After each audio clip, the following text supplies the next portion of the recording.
Assalamualaikum warahmatullahi wabarakatuh. Alhamdulillahi nahmaduhu wa nasta'inuhu wa nasta'in wa natubu ilaihi wa na'udzu billahi min shururi anfusina wa sayyiati a'malina. May yahdihillahu fahuwal muhtadi wa may yudlil falan tajida lahu waliyyan mursyida. Asyhadu an la ilaha illallah wahdahu la syarika lah wa asyhadu anna Muhammadan abduhu wa rasuluhu la nabiyya wa la rasula ba'dah.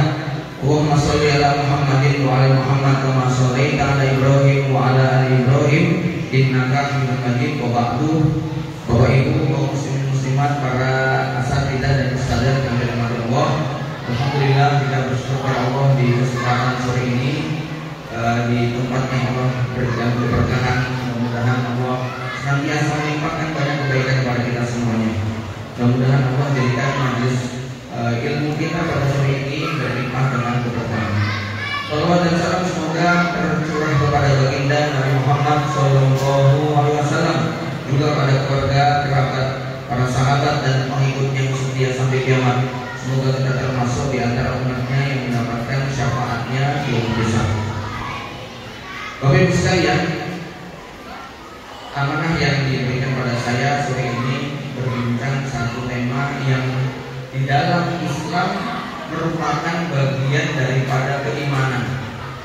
Ya, sebuah nikmat yang sangat agung bahwa besok di akhirat, di antara harapan yang paling besar yang ditunggu oleh setiap mukmin adalah syafaat yang diperoleh dari saudara-saudara yang beriman. Sebab Nabi SAW mengatakan tidak ada yang lebih peduli terhadap nasib manusia setelah keputusan tentang surga dan neraka itu ditetapkan melebihi daripada perhatian orang yang beriman. Memang besok di akhirat seseorang layar ahadun ahada, gak akan ingat dengan orang lain. Seorang suami akan melupakan istrinya, bapak melupakan anaknya, kakak akan melupakan saudaranya, apalagi kita cuma teman biasa. Bahkan sampai Ibunda Aisyah ketika bertanya kepada Rasulullah, apakah kau juga akan melupakan aku? Maka Rasulullah kemudian mengatakan, amma fi salasi mawatin falayadhkuru ahadun ahada. Adapun di 3 tempat ini, maka seseorang tidak akan pernah ingat dengan orang lain. Pada saat catatan amal diterima, pada saat ditimbang kebaikan amal, dan pada saat meniti di atas jembatan. Ya. Namun begitu keputusan bahwa seseorang itu masuk jannah, maka disitulah orang beriman akan tengok kiri, tengok kanan, dia akan mencari orang-orang yang paling berkesan di dalam hidupnya, orang-orang yang punya kenangan indah di dalam perjalanan hidupnya, untuk kemudian dia meminta kepada Allah Subhanahu wa taala, ya Rabbi, aina fulan? Mana kawanku si fulan? Kawanku ini adalah seorang yang senantiasa mengingatkan aku di dalam kebaikan. Maka Allah kemudian berfirman, coba tengoklah ke neraka, barangkali ada kawanku di sana. Maka ini salah satu daripada kelebihan penduduk atau kelebihan manusia ketika sudah di alam mahsyar. Maka Allah jadikan pandangan matanya, kemampuan mendengar telinganya, ya, kemampuan telinganya untuk mendengar, kemampuan hidungnya untuk mencium, itu begitu sangat tajam sekali. Fabasaruka yauma hadir. Pada masa itu pandangan mata kalian begitu sangat tajam, mampu melihat jarak yang seluas mata memandang, mampu mendengar suara yang kalau kita buat dalam di ruang waktu kita berarti sekian kilo atau 1000 kilometer, dan kita mampu mencium bau surga sekian ratus tahun perjalanan. Ya. Maka hamba ini kemudian mencari di neraka dan dia dapati ada saudaranya. Lalu Allah kemudian mengabulkan permintaan orang beriman ini sampai akhirnya kemudian dimasukkan ke dalam jannah. Bapak Ibu sekalian, ya, kita tidak tahu seperti apa kualitas sholat kita bisa menyelamatkan kita. Kita juga tidak tahu seperti apa kualitas sedekah kita bisa menyelamatkan kita. Sebagaimana kita juga tidak tahu seperti apa kualitas tilawah kita, zikir doa kita, istighfar kita bisa menyelamatkan kita. Tetapi ketika seorang mukmin itu memiliki sahabat saudara yang begitu memberikan kesan luar biasa, termasuk dalam hal ini hubungan seorang bapak dengan anak. Ada riwayat yang menyebutkan bagaimana seorang anak pada saat dia mau masuk surga karena amalnya lebih banyak, maka dia kemudian mengatakan, ya Rabbi, la ya Rabbi, hatta yadkhula ma'i abi wa ummi. Aku tidak akan masuk ke surga ini sampai aku nanti menggandeng tangan bapak dan ibuku. Ini terjadi antara seorang anak kepada tuanya, terjadi antara seorang sahabat dengan kawannya. Ya, maka Bapak Ibu dari Allah Subhanahu wa taala, semua itu diikat di dalam bingkai yang namanya ukhuwah imaniyah. Kenapa? Kalau itu tidak terjadi yang namanya ikatan ukhuwah imaniyah, maka seorang anak justru akan menggugat bapaknya, yang bapaknya menjadi penyebab dia menjadi durhaka, ya. Atau setidaknya sang anak tidak akan mampu untuk menyelamatkan orang tuanya. Sebagaimana Nabi Ibrahim alaihissalam tidak mampu menyelamatkan ayahnya. Waktu itu ayahnya Nabi Ibrahim datang menemui Nabi Ibrahim, lalu Nabi Ibrahim mengatakan, wahai ayahku,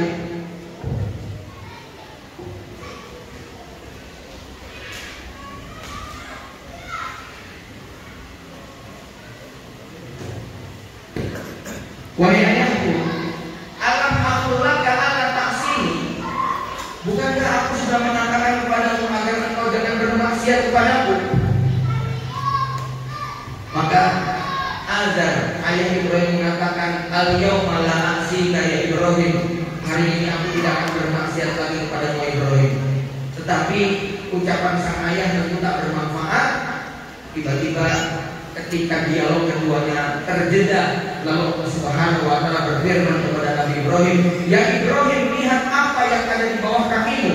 Ternyata sang ayah ya berubah, diubah oleh Allah bentuk tubuhnya menjadi seekor anjing hitam yang kemudian masuk ke dalam neraka. Ya, ini hadis riwayat Imam Bukhari. Bagaimana Nabi Ibrahim menangis lalu mengatakan, ya Rabbi, apakah ada kehinaan yang lebih hina daripada seorang anak yang tidak mampu untuk membela orang tuanya? Ya, karena memang ayahnya kufur. Bapak Ibu yang dirahmati Allah Subhanahu wa taala, jadi ini sebuah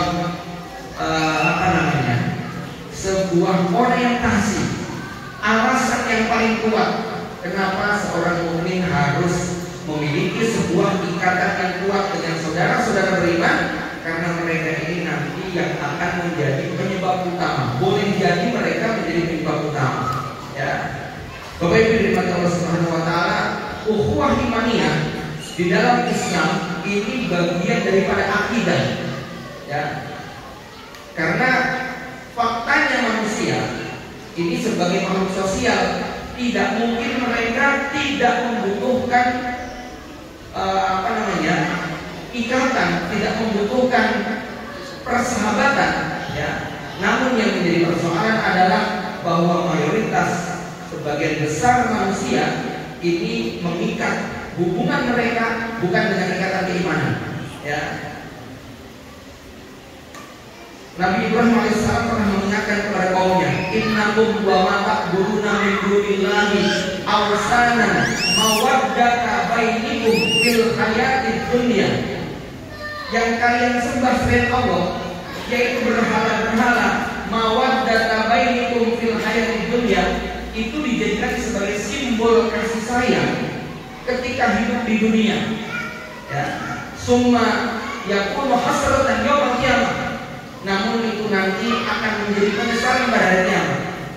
Ya, teman sekalian, artinya begini ya. Kita ini pasti memiliki sebuah simbol yang mengikat hubungan kita dengan orang lain. Ada orang yang diikat dengan ikatan pekerjaan, Dia begitu kompak kalau dengan teman kantornya. Ada yang diikat dengan ikatan partai dan bendera, ya, yang apa namanya dia pilih, sehingga kalau dengan sesama partainya, dengan sesama benderanya dia begitu loyal. Ada yang diikat dengan hobi-hobi yang menjadi kesenangan harian, hobi bolanya, hobi ikan, hobi burung, hobi yang kemudian menyatukan mereka. Ada yang diikat dengan kesamaan strata sosial ataupun berbagai simbol yang lain. Maka kata Nabi Ibrahim, itu hanya fil hayati dunia, itu hanya bermanfaat ketika di dunia, namun pada saat di akhirat yakfuru ba'dukum li ba'din wa yal'anu ba'dukum ba'd. Yang terjadi adalah satu sama lain nanti akan saling mengingkari, bahkan akan saling melaknat. Inilah ikatan-ikatan yang dibuat ketika bukan menjadikan akidah imannya sebagai ikatan, ya. Dan kita ini nggak mungkin nggak punya ikatan dengan siapapun, Bapak Ibu sekalian, ya. Kita diikat nih dengan ikatan yayasan, dengan ikatan sekolah, dengan ikatan unit SD, TK dan sebagainya, ya. Itu ikatan-ikatan duniawi sebenarnya. Tetapi ikatan-ikatan seperti ini secara umum tidak ada masalah ketika itu adalah untuk menguatkan ukhuwah imaniyah kita. Sehingga tentu saja seorang mukmin tidak akan mengalahkan ikatan ukhuwah imaniyah ini dengan ikatan-ikatan yang sifatnya adalah duniawi tadi. Ya, Bapak Ibu yang dari Allah Subhanahu wa taala, para asatidzah dan ustadzah, ya. Nah, saking mahalnya ukhuwah imaniyah ini, maka Rasulullah SAW memberikan sebuah gambaran bahwa di akhirat nanti, ya, ada 7 kelompok yang mereka akan mendapatkan naungan. Salah satunya adalah mereka yang yatahabban rajulani yatahabbani fillah. 2 orang yang mereka saling membangun ikatan ukhuwahnya karena Allah Subhanahu wa taala, bertemu karena Allah, berpisah karena Allah.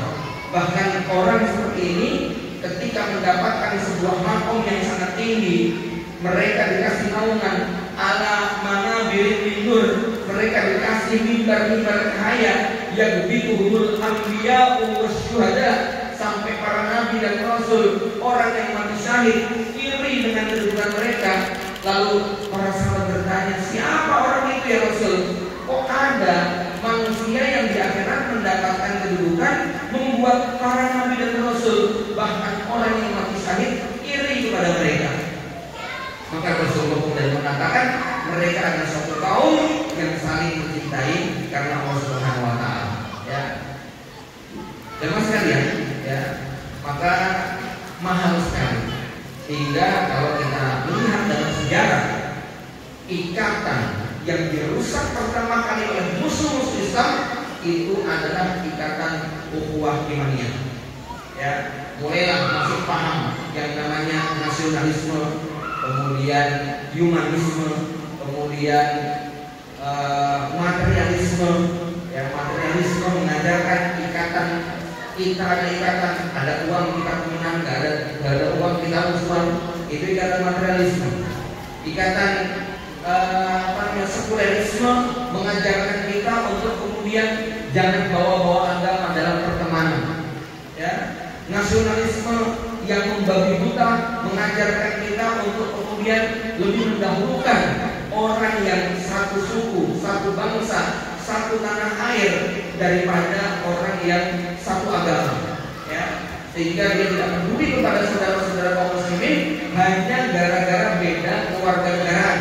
Lalu muncullah celoteh-celoteh, kenapa kita ngurusin Palestina, kenapa kita teriak-teriak Gaza, kenapa yang ribut di sana, kok yang sibuk di sini, kenapa yang perang di sana, yang heboh di sini.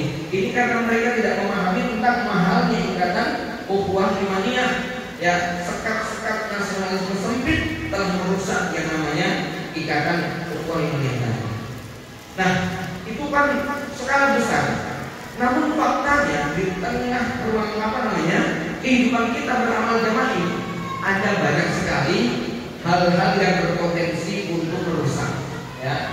Nah, ini kita berbicara tentang apa saja yang berpotensi untuk merusak hubungan baik kita.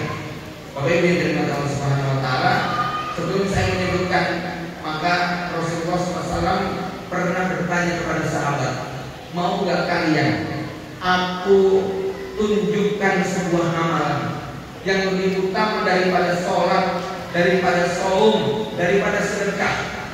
Ya. Maka para sahabat kemudian mengatakan, bala ya Rasulullah. Lalu Nabi mengatakan apa?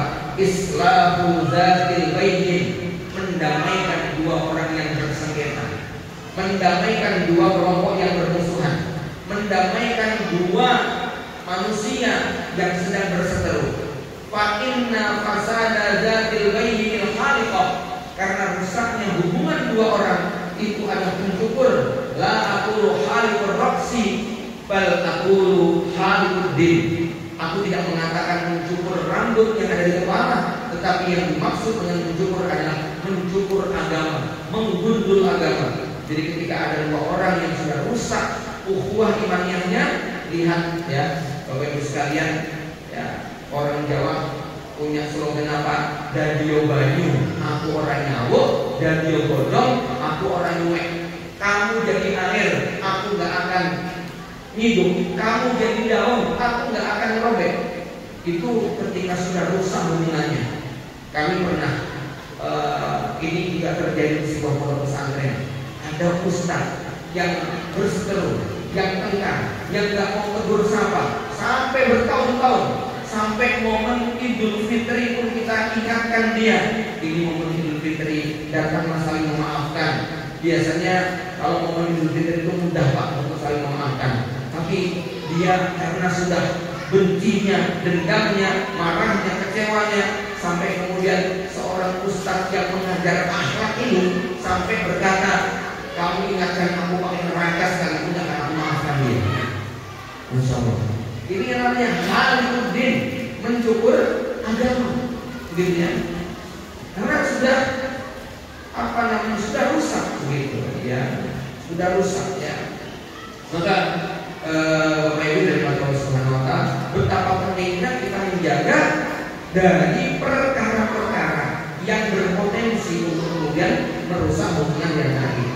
Ya, apalagi mohon maaf, kita tahu bahwa Rasulullah SAW juga mengingatkan di Masya Allah ya, ada satu hadis yang Nabi menyebutkan bahwa setiap kita tidak mungkin terbebas dari tiga perkara.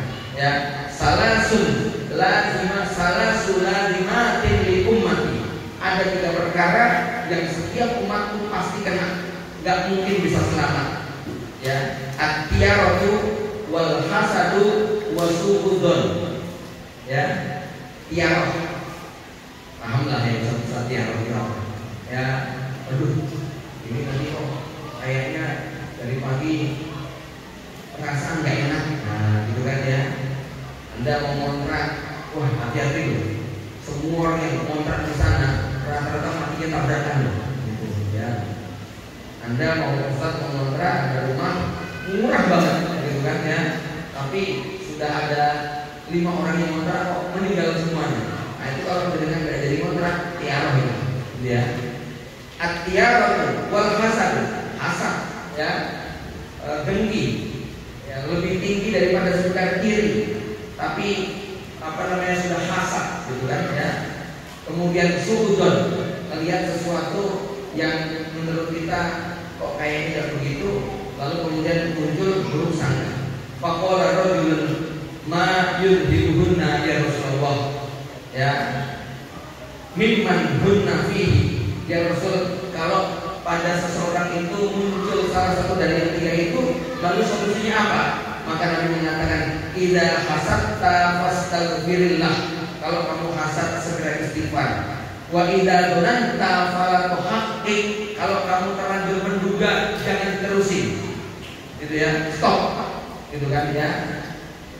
Wa idza tatayyarta famdi, kalau muncul perasaan tiarah lanjut kerjakan aja, gitu kan ya. Jangan terbawa oleh perasaan tiarah tadi, gitu ya. Jadi ternyata ini nggak mungkin, apalagi kita sekali lagi ya, berada di sebuah tempat komplek ya dengan pekerjaan yang sama, potensi hasad itu ada, potensi untuk sukudon itu ada ya. Tapi mudah-mudahan dari sini, coba bayangkan kalau sama-sama ASN tinggal di komplek perumahan, baru sama-sama 2 tahun bekerja, tapi yang satu rumahnya sudah lantai 2, yang satu masih seperti itu saja, muncul yang namanya sudon, muncul yang namanya hasad ya. Di pondok pesantren ini juga ada potensinya. Baik, saya akan sebutkan apa saja yang berpotensi untuk kemudian merusak daripada hubungan kita. Yang pertama adalah tamak terhadap apa yang ada di tangan orang lain dan cenderung pada keduniaan ya. Tamak itu menginginkan sesuatu yang ada pada tangan saudaranya untuk sampai kepada dia dengan cara ya, boleh jadi supaya yang ada di tangan saudaranya tadi kemudian lepas lalu berpindah ke tangan dia ya. Tamak ini sebuah gambaran bahwa dia tidak ridho dengan keputusan takdir Allah Subhanahu wa taala ya. Maka Allah mengatakan ahum yaksimuna ya, nahnu qasamna bainahum ma'isatahum fil hayatid dunya. Yang membagi-bagi rezeki itu kami. Kok kamu bisa punya perasaan gak terima? Kok yang bagi-bagi itu aku, kata Allah Subhanahu wa taala. Ahum yaksimuna rahmat rabbik. Apakah mereka yang membagikan rahmat Allah Subhanahu wa taala? Nahnu qasamna bainahum ma'isatahum. Maka orang yang tamak terhadap apa yang didapatkan oleh orang lain itu sejatinya dia sedang tidak ridho dengan keputusan Allah Subhanahu wa taala. Bapak Ibu yang dirahmati Allah, tentu saja setiap kita itu pasti punya rasa ingin seperti saudara kita ya. Sebutlah kita dagangannya sama jualan buku, dagangannya sama jualan madu, dagangannya sama jualan es teh ibu, begitu kan ya. Yang sama laris, yang kita yang jauh sekali dari kata laris, begitu kan ya. Mesti ada pikiran gimana caranya supaya kita seperti dia, gitu ya. Gimana caranya supaya seperti dia ya.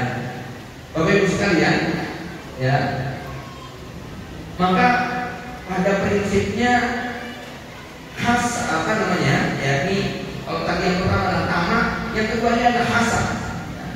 Kata Nabi SAW, la hasada illa fisnain. Semua hasad itu haram kecuali 2 perkara. Satu, hasad yang ditujukan kepada orang yang diberi Allah kemampuan untuk membaca Quran, suara yang merdu, hafalan yang baik, yang dipakai buat siang malam membaca Quran, maka silakan hasad kepada orang yang berbuat kebaikan.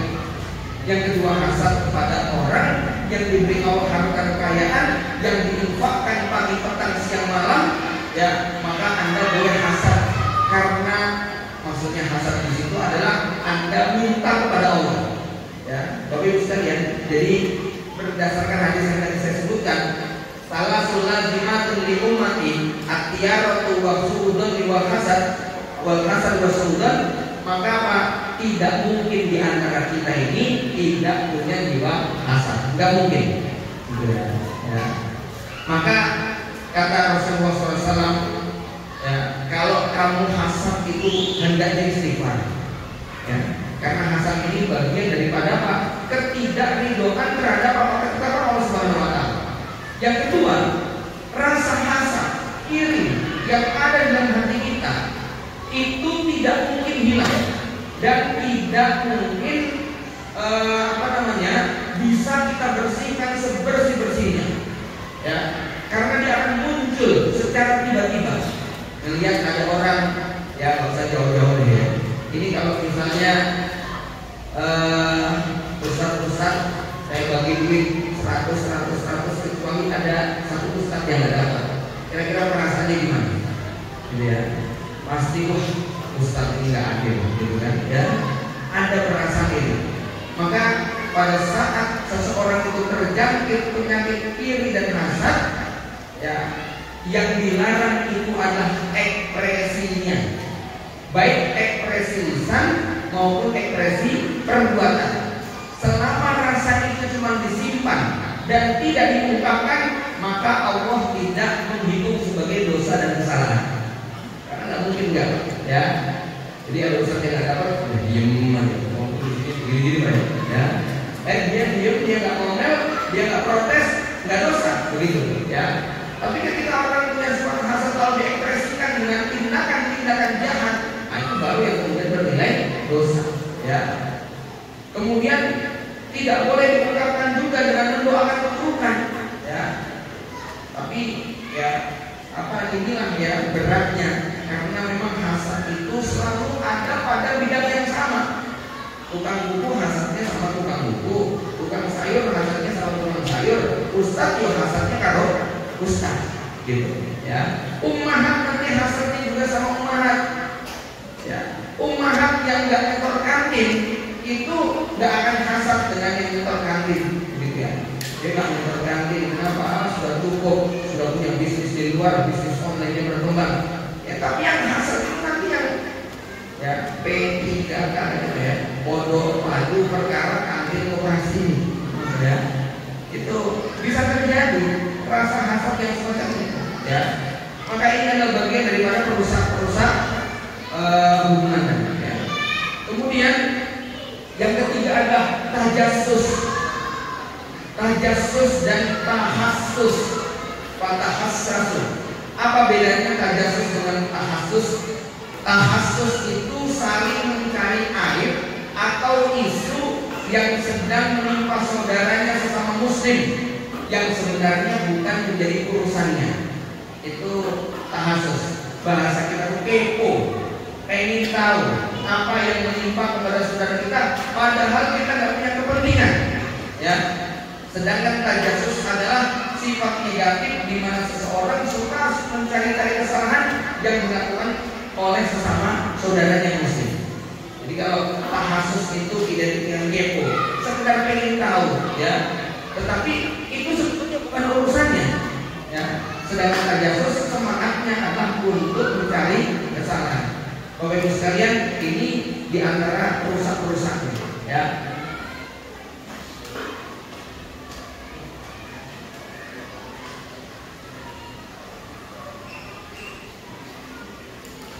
Allah Subhanahu wa ta'ala mengingatkan wala tajassus. Kemudian hal lain yang bisa merusak adalah al-lamzu wal ghamzu. Apa itu lamzu? Lamzu ini maknanya adalah mencela dan meremehkan orang lain. Kalau lamzu itu di situ sampai Allah mengatakan wala talmizu anfusakum. Janganlah kamu mencela diri kamu sendiri, ya. Ketika seseorang mengucapkan kata-kata yang merendahkan orang lain lalu dia membalas, maka ini yang dihitung sebagai wala talmizu anfusakum. Sedangkan al-ghamzu, ya, jadi ada al-hamzu, ada al-ghamzu. Makna yang pertama adalah mencela orang lain di depannya dengan perkataan walaupun perkataan itu samar. Terkadang celaan yang samar ini lebih dahsyat daripada celaan yang terang-terangan. Apa bahasa kita nyindir tapi nabrak banget, begitu kan, ya. Ada ustaz bikin status di sana loh, ada di sini. Masa bikin status bunyinya Allahumma inni a'udzubika min jari su'. Coba. Kira-kira ustaz lainnya kan jadi tanya-tanya. Ini sopo tonggo nih, ya.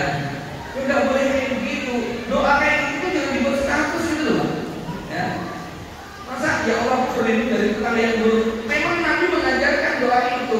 Tapi kalau doa itu kemudian dibuat status sama seorang ustaz, nah kan orang lain jadi tengok kanan kiri itu kanan dia siapa ya? Gitu. Wah, nah akhirnya jadi tahassus dan tajassus. Emang kenapa sih? Semacam itu, ya. Ini nyindir dengan sangat menyakitkan. Ini Bapak Ibu sekalian, tolong, kita kan punya grup list, ya, punya grup sekolah antar unit, bareng-bareng. Nah ini kadang-kadang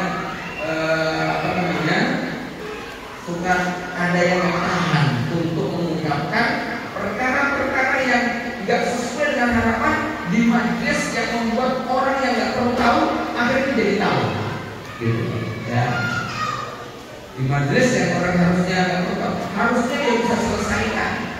Cuma dia ingin menyeret orang lain itu supaya ngerti perasaan dia, begitu kan ya. Harusnya banyak perkara-perkara yang cukup japri, bukan kemudian di-share di grup yang kemudian memicu kericuhan. Nah, ini bagian di antara yang bisa merusak ikatan kerohanian. Kemudian adalah as-sihriyah, merendahkan orang lain. Ya, jemaah sekalian, merendahkan orang lain ini biasanya muncul karena ilmu yang lebih tinggi, duit yang lebih banyak, pengalaman yang lebih luas. Ya, maka suhriyah ini biasanya muncul dari kiber. Ya, kiber ini adalah menganggap orang lain lebih rendah daripada dia. Ya, kiber ini bisa muncul karena ujub. Setiap orang yang kiber biasanya karena punya sifat ujub, bangga dengan apa yang menjadi pilihan dia, pikiran dia, pendapat dia, dan sebagainya. Ya, maka ini semua adalah perkara-perkara yang berpotensi untuk kemudian merusak hubungan kita.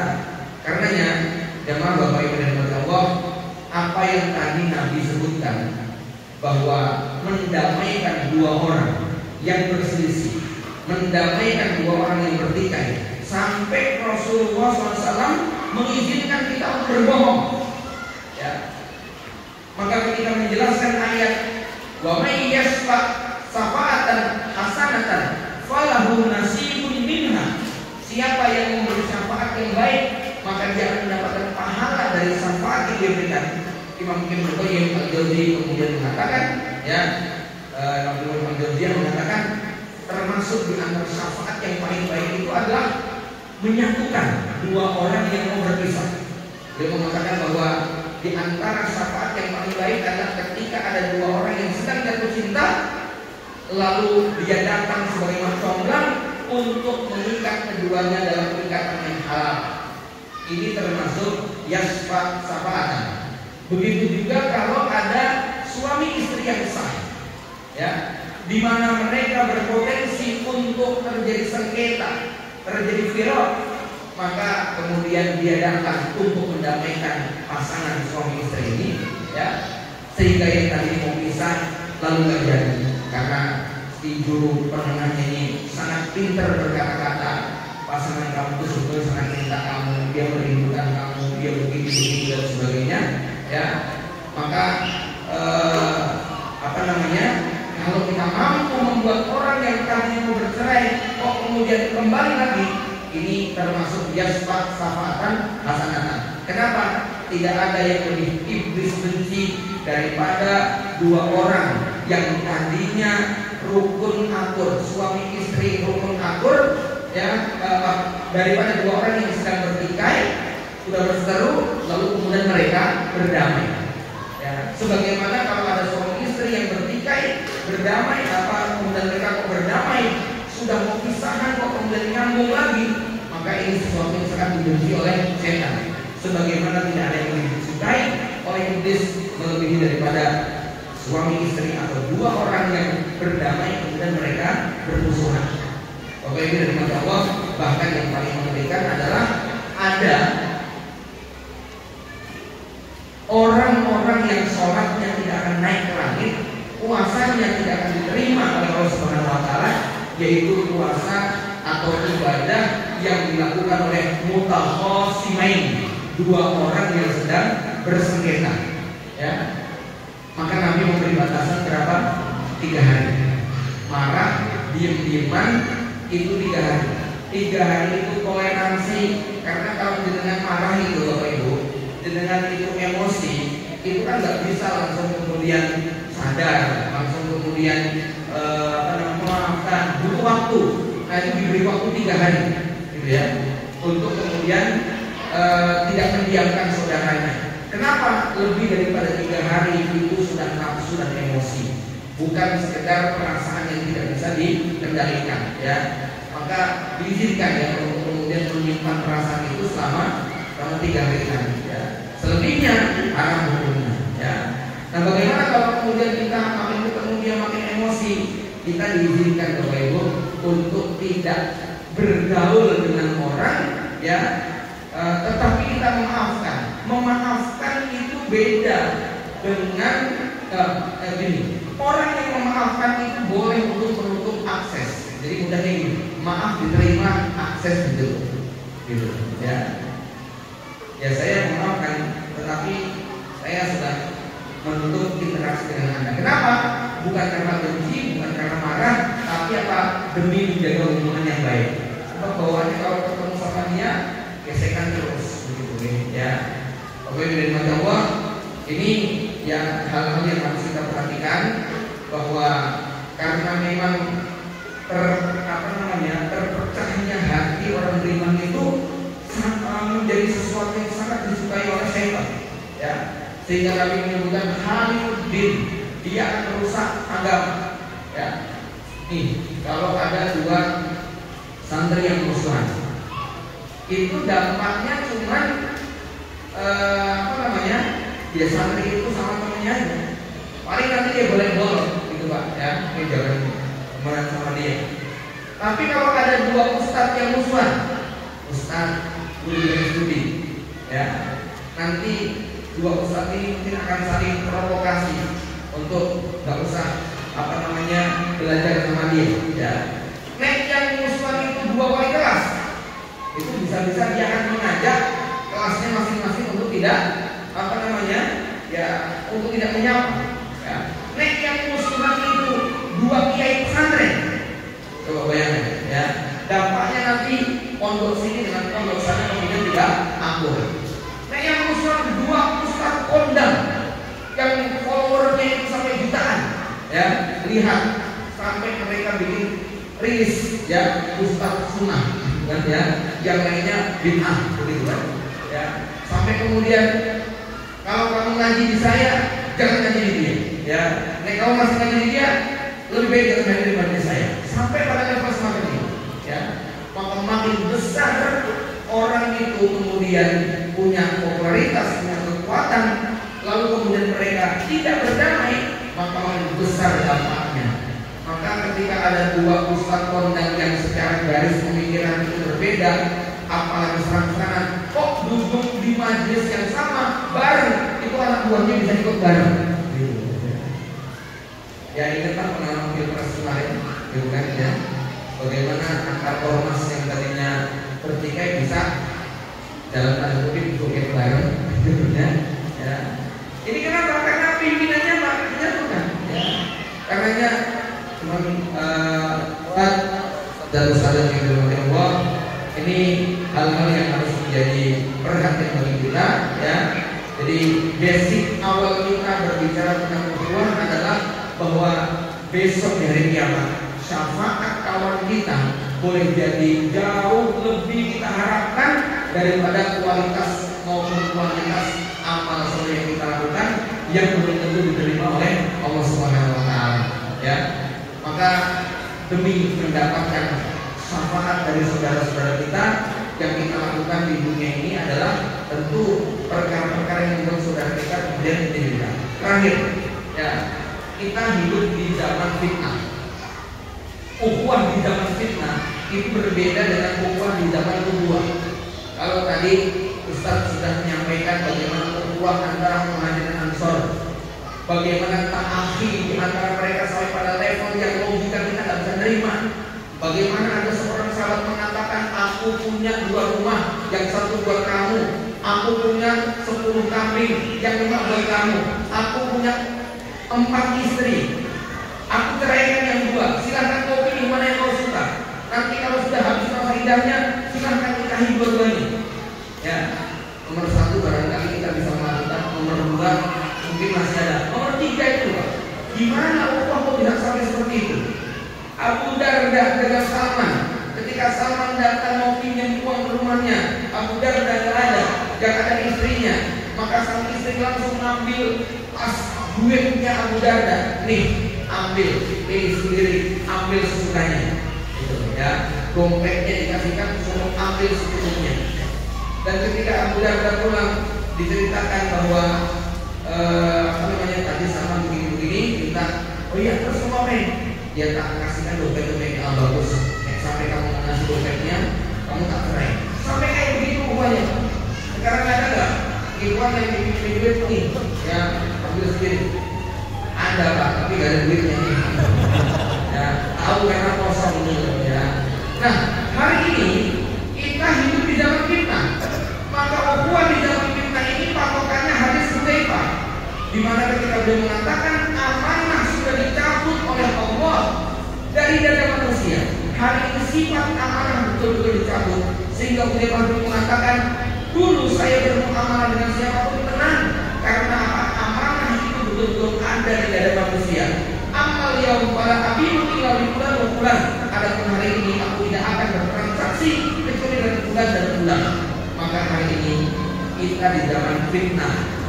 Salah satu daripada adab dan etikanya adalah jangan paksa orang lain untuk percaya kepada diri kita, tapi paksa diri kita untuk layak dipercaya orang lain. Ya, dari cara ini, kalau ada ustaz muda datang kepada ustaz Afif misalnya, ustaz boleh pinjam duit 20 juta kan? Gitu. Itu nyiksa perasaan gitu. Misalnya beliau punya duit 200 juta mau dipinjam 20, itu mesti nyiksa, gitu kan ya? Jangan seperti itu. Jangan mengatakan masa ustaz gak percaya sih sama ikhwan sendiri. Gak begitu kalimatnya. Ini zaman fitnah, gitu kan? Ya, saya kalau tiba-tiba kedatangan santri yang nggak dikenal, tahu pinjam ini, minta ini dan sebagainya, ini dia nggak paham di dalam fitnah. Ya, dulu ada seorang kawan yang mau pinjam 50 juta. Kira saya tanya mau apa? Bagaimana bayarnya? Jawaban dia apa? Saya tuh pengen ketemu sama ikhwan yang kalau dipinjam tuh nggak nanya-nanya mau apa, begitu loh ya. Terus loh, saya nggak kenal antum masalahnya, Ustaz. Kalau kamu nggak kenal saya, tapi saya kenal antum. Aneh gitu ya. Wah ini ikhwan cakap apa ini ya. Terus ya ketika akhirnya saya tutup dengan kalimat ini aja ya, antum cari ikhwan yang paling baik yang bisa memilih duit antum. Nanti kalau dia bisa memilih antum, saya tak datang kepada dia untuk belajar bagaimana cara berbuat baik sama antum.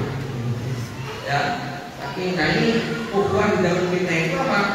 Jangan paksa orang lain untuk percaya pada kita, tapi paksa diri kita untuk layak dipercaya orang lain. Ya, sehingga tanpa kita merengek-rengek pun kita mendapatkan kepercayaan karena mampu membuktikan bahwa kita layak dipercaya. Wallahu a'lam bishawab. Mudah-mudahan yang sedikit bermanfaat. Assalamualaikum warahmatullahi wabarakatuh.